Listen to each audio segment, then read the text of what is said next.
Airport नजिकै मुस्ताङ चोकदेखि मास्तिर लाग्दैछु। मुस्ताङ चोकदेखि नै हिँड्दै हिँड्दै जाने हो भने 20 देखि 25 मिनट म्याक्सिमम 20 मिनटसम्ममा त मजाले पुगिन्छ। अनि अहिले यो मुस्ताङ चोकदेखि मास्तिर पनि म पहिला पोखरा आउँदाखेरि चाहिँ यो बाटो यस्तो राम्रो चाहिँ भएको थिएन, तर अहिले चाहिँ एकदम राम्रो बाटो पनि बनेछ।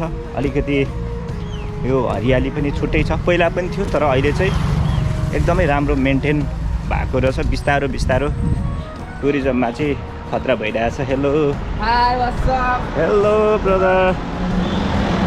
ड्याम साइड पनि यहाँ नजिकै नै पर्छ, ड्याम साइड पनि नजिकै हो यहाँदेखि। अनि यहाँनिर एउटा बस पार्क छ, यो चाहिँ टुरिस्ट बस पार्क हो यतापट्टि। त्यसपछि आज पोखराको मौसम चाहिँ कस्तो छ भन्दाखेरि बिहानदेखि नै एकदम हेजी टाइपको छ, त्यो कुहिरो मजाले लागेको पनि छैन अनि अलिक गर्मी गर्मी खालको भइराखेको छ। अनि पानी पर्ला जस्तो छ, माथि आकाश चाहिँ आज बिहानदेखि नै राम्रो खुलेको छैन। यो पनि बेलुका पानी पर्छ जस्तो छ, पानी पऱ्यो भने केही शीतल चाहिँ हुन्छ। अनि म चाहिँ अहिले यो राष्ट्र ब्याङ्क चोकमा आइपुगेँ। अब यहाँदेखि अलिकति मास्तिर पछि चाहिँ पोखराको लेक साइड सुरु हुन्छ। अनि राष्ट्र ब्याङ्क चोकदेखि यतातिर लाग्यो भने चाहिँ हाम्रो ड्याम साइड जाने बाटो हो। अनि धेरै मान्छेलाई थाहा पनि होला, किन भन्दाखेरि पोखरा भनेको धेरै मान्छेहरू घुम्न आउने ठाउँ पनि हो। पोखराको छुट्टै ब्युटी छ। मान्छेहरू नेपालमा घुम्न कहाँ जाने भन्दाखेरि पोखरा भनेर नै प्रायः जसो मान्छेको मुखमा झुनिन्छ। त्यही भएर यहाँ जेब्रा क्रसिङदेखि बाटो काट्नु पऱ्यो। ठाउँमा आइपुग्यो हामी। यहाँनिर एउटा ठुलो पिपलको बोर्ड छ, यो ठ्याक्क रोडको ठ्याक्कै बिचमा। अनि यो पिपलको बोर्डदेखि चाहिँ अब यो बाटो लाग्दैछु। यो बाटो चाहिँ ठ्याक्कै लेक साइड पुगिन्छ। अनि धेरै मान्छेहरूलाई त थाहा होला कि लेक साइड कतादेखि जाने भनेर, तर कति मान्छेहरू त नआउनु भएको पनि हुन्छ। कति मान्छेहरू एयरपोर्टमा आएर लेक साइड कसरी जाने भन्ने पनि हुन्छ। यदि तपाईँसँग धेरै ब्याग छैन अनि लेक साइड घुम्न मन लाग्यो भने चाहिँ एयरपोर्टदेखि नै तपाईँ त्यही हो 20-25 मिनटमा मजाले हिँडेर आउन सक्नुहुन्छ। पोखराको लेक साइड धेरै टाढा चाहिँ छैन। अनि नेपालमा यति धेरै टुरिज्मको स्कोप छ।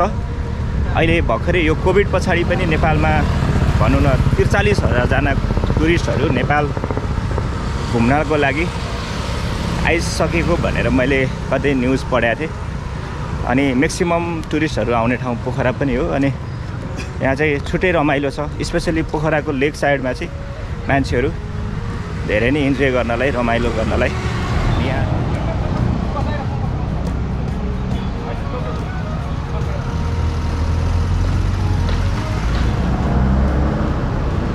अनि यतापट्टि चाहिँ उतापट्टितिर के खेल मैदानहरू पनि रहेछ। लेक साइड चाहिँ अब यहाँदेखि यता मास्तिरतिर पर्छ लेक साइड चाहिँ।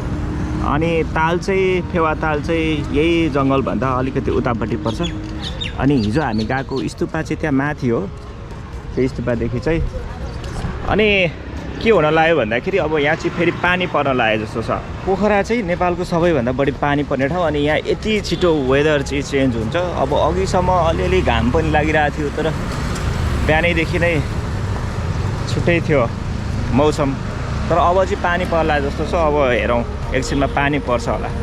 पानी पर्यो भने पनि वेदर सफा हुन्छ, त्यो पनि राम्रै कुरो हो। अब चाहिँ यहाँदेखि नै ल पोखराको लेक साइड चाहिँ यहाँदेखि नै सुरु भयो। केदारेश्वर महादेवी मन्दिर चाहिँ यतापट्टि रहेछ, यो अघि मैले देखाएको। यहाँ चाहिँ मन्दिर पनि रहेछ। अनि त्यसपछि खेल्ने ठाउँ, मान्छेहरू यसो नेचरमा रमाउने ठाउँ। अनि हामीलाई पनि नेचरै सबभन्दा बढी मनपर्छ। अनि आज चाहिँ म पोखरा आएको आज चाहिँ 6 दिन भयो म यहाँ बसेको। अनि पोखराको धेरै ठाउँहरू त घुम्न पाइएन, तर पनि कहिले नगएको ठाउँहरू घुम्यो, रमाइलो भयो। अनि यहाँ चाहिँ पानी थाप्ने ठाउँहरू छ एउटा, पानी थाप्दै सबैजना। यो चाहिँ नेचुरल धारो, हात घोडा धुन पाइने छैन अरे। ल यो चाहिँ के भन्दाखेरि पानी थापेर खानको लागि मात्रै, शुद्ध पानीको लागि मात्रै। हेलो भाइले चाहिँ हाँस्यो मात्रै, बोल्न सकेन, बोलेको भए हुन्थ्यो। यहाँ एउटा के को रुख हो मलाई चाहिँ थाहा भएन, तर एकदम राम्रो रुख छ। यस्तो देखिया छ त? देखिरहेको छ यस्तो छ।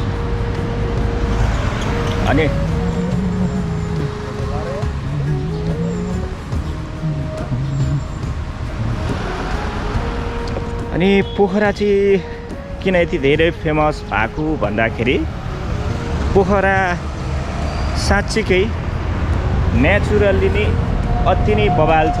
पोखरामा यति धेरै घुम्ने ठाउँहरू छन्, यति धेरै तालहरू छन्, यति धेरै गुफाहरू छन्। अब मेरो प्लान चाहिँ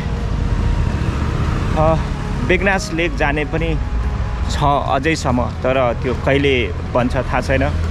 योचोटि जान पाइन्छ कि पाइँदैन, तर बेगनास लेक जाने प्लान चाहिँ छ। अनि त्यो लेक साइडको चाहिँ सबैभन्दा राम्रो पक्ष चाहिँ के छ भन्दाखेरि एकतिर नेचरको फिल लिन पाइन्छ, टोटल्ली नेचर। अनि चराहरू पनि कराइराखेका हुन्छन्, परतिर ताल छ। अनि अर्कोतिर चाहिँ हाम्रो नेपाली कल्चरदेखि लिएर धेरै खालको कल्चरल रेस्टुरेन्टहरू छन् यहाँ। अनि त्यसपछि टुरिस्टहरूलाई मेन फोकस गरेर सबै खाले चाइनिज, जापानिज हैन, कोरियन सबै खालको रेस्टुरेन्टको स्वाद पनि यहाँ चाहिँ खानाहरूको स्वाद चाहिँ यहाँ पाउन सकिन्छ। नो लेक नो मोर लेक साइड हो यहाँ त्यो लेखेको पनि छ। लेक भरै लेक साइडको एउटा अहिलेसम्म अस्तित्व भएको, त्यही भएर हाम्रो यो फेवा लेकलाई चाहिँ जहिले पनि जोगाउनुपर्छ, नेचरलाई चाहिँ जहिले पनि जोगाउनुपर्छ। यहाँ पनि लेखेर छ नो लेक नो मोर लेक साइड। हजुर होइन होइन होटल होइन, दाइले चाहिँ होटल भनेर सोध्नुभयो, तर म खास होटल होइन, म चाहिँ त्यहाँ बोटिङ गर्न हिँडेको। यहाँ साइकलहरू रेन्टमा पनि लिन पाइन्छ। पाइना चाहिँ के छ त, यहाँ बाइसाइकल कन्ट्याक्ट भनेर नम्बर छोडेको रहेछ।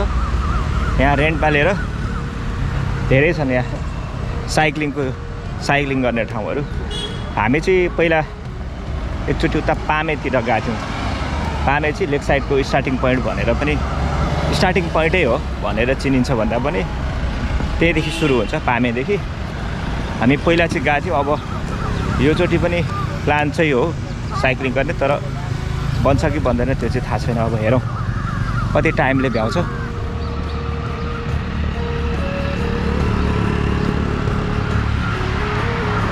अनि यो चाहिँ लेखनाथ महानगरपालिका भनेर छ।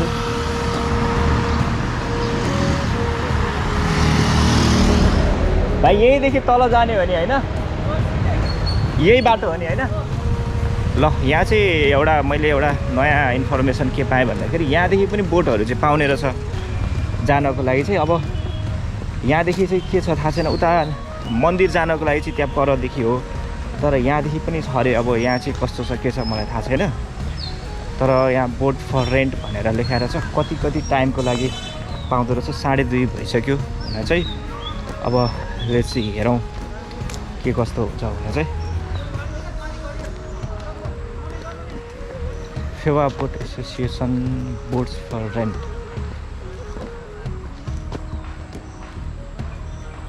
कहाँ छ त?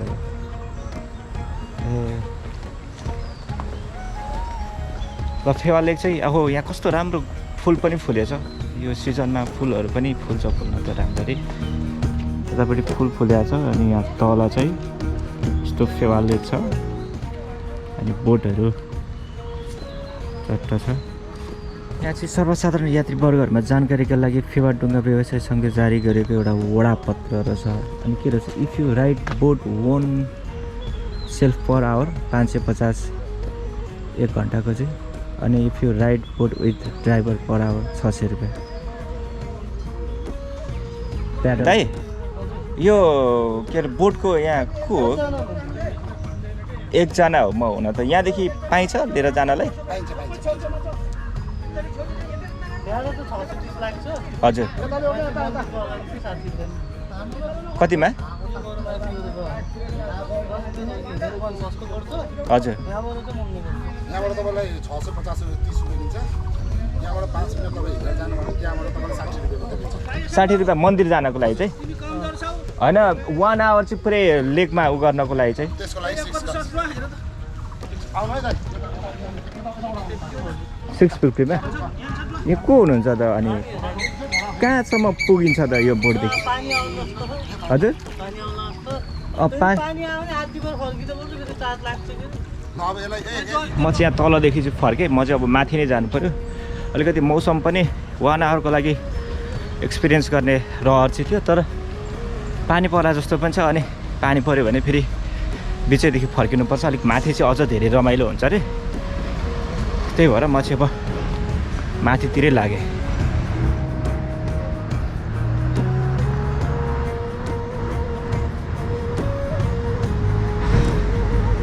अब चाहिँ टोटली लेक साइडको किनारै किनार म हिँड्दैछु योगा पार्क रहेछ यहाँ एउटा अनि मैले यहाँनिर एउटा एटिएम चाहिँ खोजेको तर एटिएम पाइरहेको छैन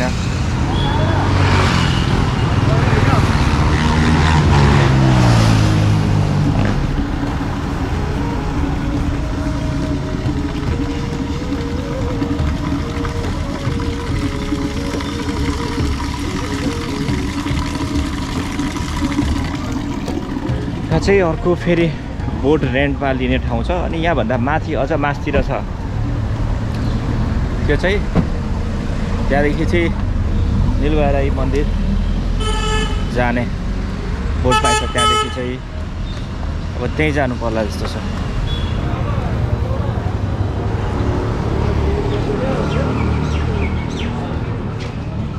यहाँ चाहिँ यो चाहिँ एउटा सबैभन्दा एडभान्टेज चाहिँ टुरिज्म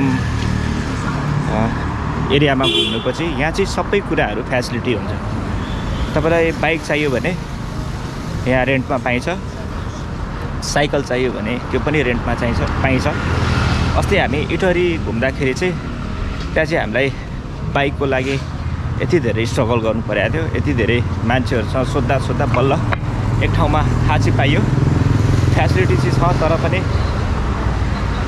भनौँ न जुन हिसाबको हुनुपर्ने त्यो चाहिँ फेसिलिटीहरू चाहिँ छैन अरू ठाउँमा तर यो पोखराको लेक साइड स्पेसल्ली भनौँ न पोखरा एरियाभरि नै यस्तो कुराहरूको फेसिलिटी चाहिँ राम्रो छ अनि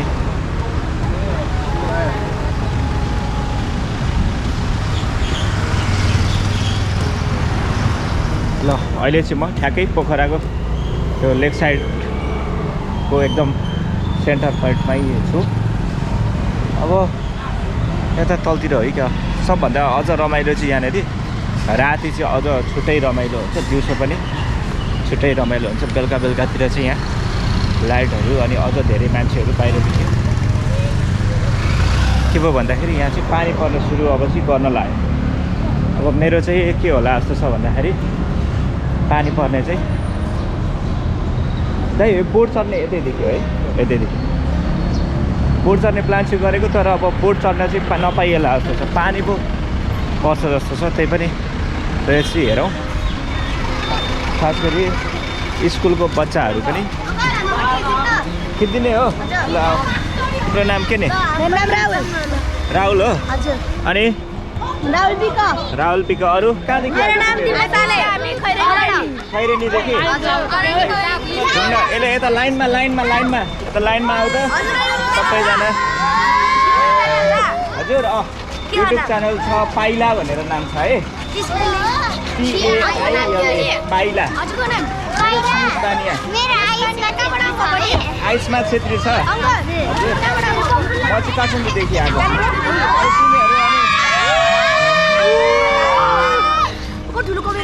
अनि तिमीहरू कति दिन बस्ने कि आजै फर्किने हो घुम्नलाई आएको घुम्नलाई ए अनि डुङ्गा पनि चढ्ने हो अनि के गर्ने त आज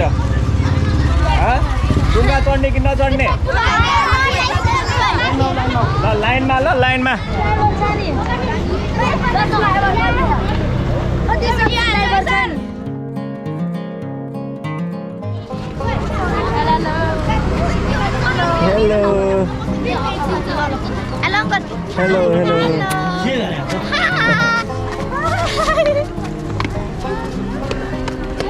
हेलो हेलो हो के हो नि युट्युबको च्यानल पाइला पाइला पाइला भनेको थाहा छ तिमीहरूलाई नि पाइला पाइला नि पाइला नि पाइला नि पाइला हिँड्ने पाइला देखो आज र यहाँ चाहिँ हाम्रो के अरे तिमीहरू स्कुलको नाम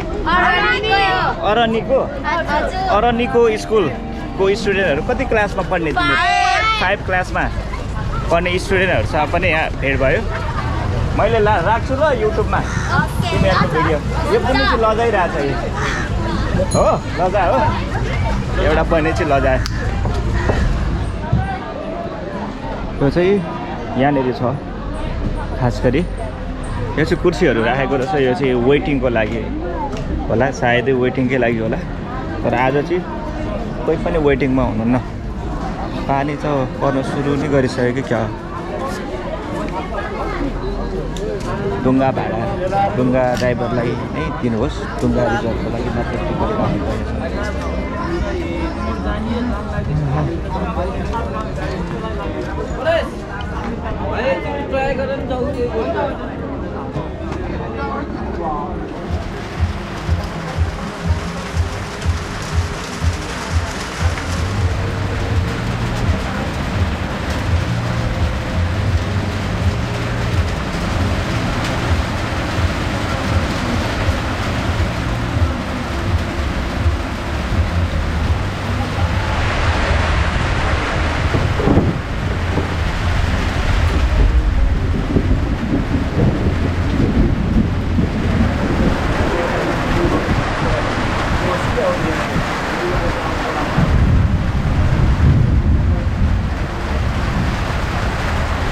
आजको बोटिङ गर्ने प्लान चाहिँ टोटल्ली क्यान्सल भयो किन भन्दाखेरि पानी परेर यहाँ बबाल पानी पऱ्यो अहिले चाहिँ अलिकति रोकियो अब चाहिँ म अलिक हतार आफ्नो रुममा जाँदैछु किन भन्दाखेरि मलाई अलिअलि जाडो हुन थाल्यो नि त अनि यतापट्टि अघिसम्म खत्रै हावा पनि चलाएको थियो पानी पनि बबाल पऱ्यो अनि बोटहरू नाचिरहेछन् अझै पनि बोटहरू हावाले पानीले सबले नाचे चराहरू काग छ कागहरू यतातिर उडिराखेका छन् मान्छेहरू चाहिँ अहिले यहाँ कोही पनि हुँदैन एकदम शान्त छ पानी पऱ्यो नि त अब अहिले कति 5:30 हुन लाग्यो अब चाहिँ म फेरि बोटिङको लागि चाहिँ नेक्स्ट टाइम आउनुपर्ने भयो आज बोटिङको प्लान चाहिँ क्यान्सलै भयो पानीले गर्दाखेरि अब फेरि पानी पर्ला जस्तो छ गुडुङ गरे छ पानी पऱ्यो यहाँदेखि हेरौँ एकचोटि